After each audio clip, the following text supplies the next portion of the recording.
Hey, what's going on, everybody? Welcome back to the channel. In this video, we are looking at the NBA Prizepicks plays for Monday, February the 13th. We have a big-time NBA slate today. The Prizepicks already has their full board pretty much out. There's still a few games that they haven't posted, or a few players, but for being Monday morning, I mean, they have the fantasy score. They have all those different boards up, so that's a good sign. I have 5 props I want to share with you guys. Let's get into it. As always, if you enjoy the videos, appreciate it if the like button, subscribe if you haven't already. I did make a Discord if you wanted to check it out. Definitely free for at least the month of February. The link is in the description. Post it there if you wanted to, if you're not in there already. And let's go ahead and get started. For today, first prop we are looking at is I'm taking Nikola Vucevic. Think the over rebounds looks good. I mean, another game last time out where he had a good all-around game, but just fell short, I believe, with points, rebounds, and assists was like 32.5. If you took that line, at least. If you took his rebounds, he hit again because he had 14. His number was at 11.5 last night. He got bumped to 12. I still think it's going to hit the rebounds, but I also think he's probably going to have a bounce-back game with the scoring. He's going up against his former team, against the Magic, so I'm taking the over 30.5 just because it is a little bit of a discount. 19 plus 12 is 31. We get that number at 30.5. Usually that number will be a little bit higher. The rebounds will definitely be there. That's the least of my worries. Looking at his last 5 games against the Magic, he's had 13, 16, 13, 13, and 17 rebounds. Some good, decent scoring in some of those games. He had 26-point game scored, 18, and then he's had a couple of games where he scored like 13 and 14 points, and then going before those games, he had a 29.11 rebound game. That's back in 2021, though. Just a spot where maybe he's going some revenge back in his mind. The Magic, they're not great defensively. They're gonna let the Bulls score a little bit, and Vooch should have some success down low against Wendell Carter. On the other side of the game, definitely think you can go to Paolo Banchero. His number is at. They haven't posted his rebounds. It was posted yesterday. It got taken off because he just continues to dominate with the rebounds. Instead, I think you can take the points and assists, or the rebounds and assists. It is at 10.5. He's had some double doubles recently. Been more aggressive. They made a few trades, basically getting rid of Mo Bamba, and then they did release or give buyout to Terrence Ross. So maybe a little bit of a tighter rotation, but we're kind of getting to that near All-Star break, second half of the season, kind of the Magic, they have nothing to play for, letting these young guys get experience. Banchero, 13 rebounds last game against Miami, 10. Game before, 8, 10, 8, 9, 9. So he's been really good with the rebounds. The assist typically is in the 1 to 5 range. If you look at the rebounds and assists, he's had 14, 12, 13, 15, 12, 12, 12 in his last 7 games. So he's 7-0 for this number. The Bulls, they kind of present a matchup where there's going to be some rebounds. I mean, they have guys that like to shoot a lot, like DeRozan and Levine, but sometimes, those guys can have cold nights, especially if Levine loves to shoot from the outside. There's going to be rebounds to be had. The Magic, they've been playing better recently. A little bit of an enigma, but I expect this game to kind of be at least close enough where both sides are playing their full minutes, and Banchero, could see him play like 33 to 35 minutes, and the points have kind of been down, so I'd rather take the rebounds and assist instead. Our third prop, going back to the Warriors piece, I'm looking at Jordan Poole over 35.5 points, rebounds, and assists. This number was super low last game on Prizepicks. At least it was like 33.5, whereas Sportsbooks had it at 34. Some at 35.5. Back-to-back games, he put up over 40 PRA. The Wizards present a good matchup. He had a great game earlier this year. Scored over 30 points against the Wizards. That was even with Steph Curry dropping 40. So he's done damage against them. They're at home in Golden State, where you kind of see the Warriors. They've had some of their higher scoring games at home anyways, and Poole and Thompson, they can light it up from the outside.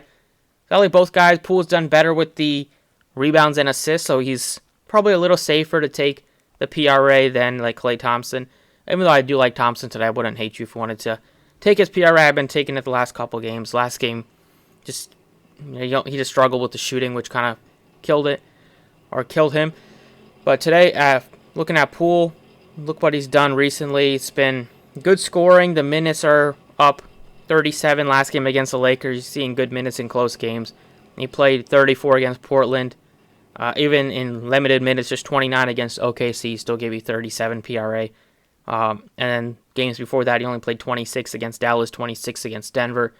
So in close games, you're going to see him play 37, 35 to 37, most likely. And he's been better with the scoring, consistent with like lots of 20-point games recently, some more than that.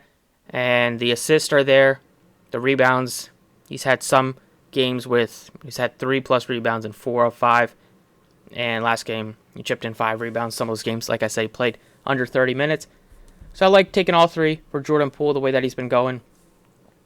The other Jordan that I like is Jordan Clarkson. I definitely think you can take his points or look at it as like maybe points and assists or points and rebounds. They both look decent. I'll probably do one of these before I do the PRA just because I think the number's better. Just with the math, how it works. But I like the points, probably the best. 22.5 points for him. I mean, the Jazz, I guess they don't want to, make it into the play-in situation or make the playoffs with the trades that they made. Westbrook's probably going to get bought out or at least, released. With the trades that they made, getting rid of Mike Conley, getting rid of Beasley, Vanderbilt, they lost a ton of depth. So if one of these guys ends up sitting or getting hurt, they're going to be very thin. They had to start, just some rookies and stuff. Kessler's been playing great even the last game. They just didn't look his way. He just had 4 points. He had under 5 shot attempts, which sucked. I do think you could look to Kessler today if you wanted to, but just because the matchup is great against the Pacers. They give up a ton of points. They play fast. Kessler had a big double-double against him, 20 points, 11 rebounds, I believe, coming off the bench in the first game against the Jazz, or against the Pacers this year. But I like Clarkson. Now without Conley, he's going to shift over, have more ball-handling responsibilities, have the ball in his hands more to kind of shoot more, like he likes to do, maybe drive to the basket more. He's going to get the shots off. Last game, he struggled with the efficiency, but he still gave you 24 points, scored against the Knicks. The Jazz are one of those teams where they're still going to put up points just with the high-volume guys that they have. Clarkson, last game, he took 23 shots, just made 1 3-pointer. You're probably going to see him take 20-plus shots a night. Gives you opportunities to get to the free throw line, too. So I like the over 22.5 points, what should be a good game. That is our 4th prop, and then for the 5th and final prop, I am going with a staple. That's been KJ Martin. 13.5 points, looks good. They got rid of Eric Gordon, so they're already missing Porter. Not without Gordon. They traded him away at the deadline. Martin's already been playing bigger minutes and playing well, and he's going to get that opportunity for the rest of the year. So the points definitely looks good.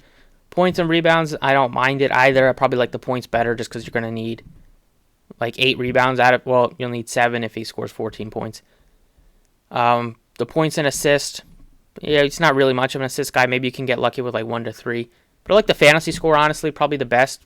That and the points I'm kind of tossed up with, or I'd even take the PRA instead of the points and assist. But I like the 25.5 fantasy for him just because he's a guy that can give you defensive stats. Actually, the Sixers do let opponents block their shot pretty often. They are in the top 5 in most opponent block shots at home. Martin, last game, gave you 2 blocks against the Heat and a steal, and those are pretty valuable on Prizepicks, just with the scoring, 3 points you get for a block or a steal. He's not a guy that handles the ball much. He did have 5 turnovers last game, but that was an anomaly if you look at his rest of the season. He had 2 blocks and 2 steals. Game before that, 2 blocks and a steal. That's going to be big for a guy that's going to be most likely scoring double figures and still giving you good 5+ rebounds. He's done that in 3, 6, 7, 8, 10, 11, 12, 13, 14 straight games, giving you at least 5+ rebounds. And some of those games were when they were more healthy and had more guys. But 25.5 fantasy for a player like him who's going to score a little bit, give you rebounds, maybe a couple assists, and then if he runs into some defensive stats, steals or blocks, Probably could be sweat-free. Probably could give you over 30, like he did against Miami. So that's what I got for the 5 picks today. Banchero over 10.5 rebounds and assists. Poole over 35.5 PRA. Vooch over 30.5 points and rebounds. KJ Martin over 25.5 fantasy. And Clarkson over 22.5 points. Thank you for watching. Best of luck. And I will catch you all next time.